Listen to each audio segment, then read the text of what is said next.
शुभ सकाळ सगळ्यांना. चला तर मी आत्ताच घरचं सगळं काम आवरून आलेले आहे शेतात. हे आमच्या गावाकडचं शेत आहे. आम्ही तर हा गहू केलेला आहे. इथं ऊस होता अगोदर, ते ऊस गेल्याच्या नंतर गहू केलं, त्यामुळं हा उशिरा झालेला आहे. पण छान आलाय. श्रीराम गहू आहे.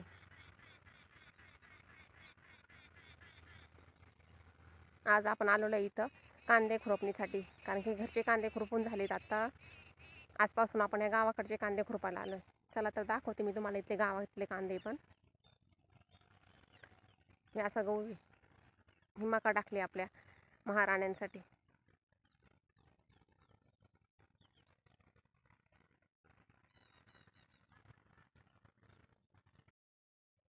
हे कांदे आहेत आपले. हे कांदे पण आपण ऊस गेल्यानंतरच लावले होते. हा 2 एकर ऊस सोबतच गेला आणि गहू आणि कांदे केलेत.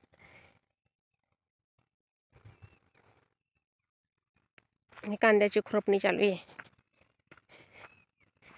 काल दुपारनंतर आलं ते खुरपलेत आम्ही.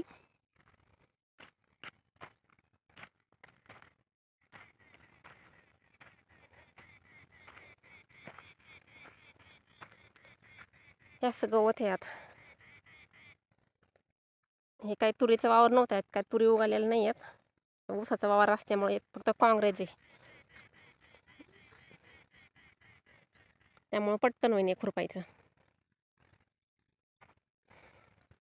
चला तर आपण जाऊ हरभऱ्याचे शेत बघण्यासाठी, कारण की आपण ह्याच वावरात हरभऱ्याची भाजी खुरली होती आणि आपण इथंच गावात आलेलो आहे. आज पाणी चालू आहे त्या ऊसाला आणि हरभऱ्याला. आपला हरभरा ऊसातला हरभरा आहे.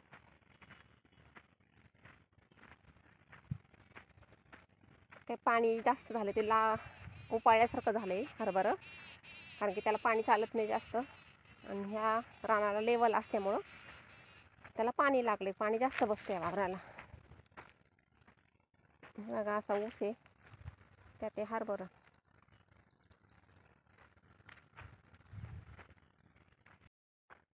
हे असं आलंय हरभरा. काही आलंय छान बरं का. आलेत घाटे, काही मस्त घाटे आलेत. हे काय छान घाटे आलेत.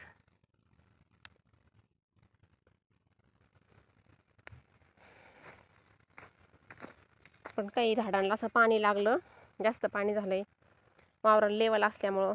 ते काय हरभरा काही चांगलं नाही आलं, ते वाळून गेलंय. काही हे काय पिवळं पडलंय. आता पाणी आणखी बसल्यावर काय माहिती काय होतंय. आता आणखी किती जळत आहे. घाटे पण निब्बर झालेत. हे काय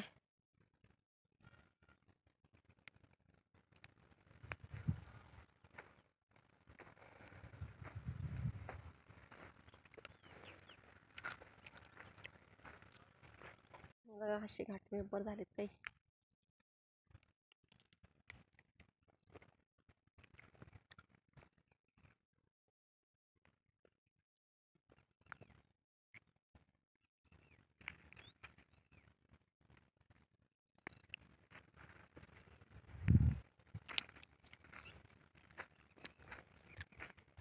चला बाया आल्यात खुरपायला.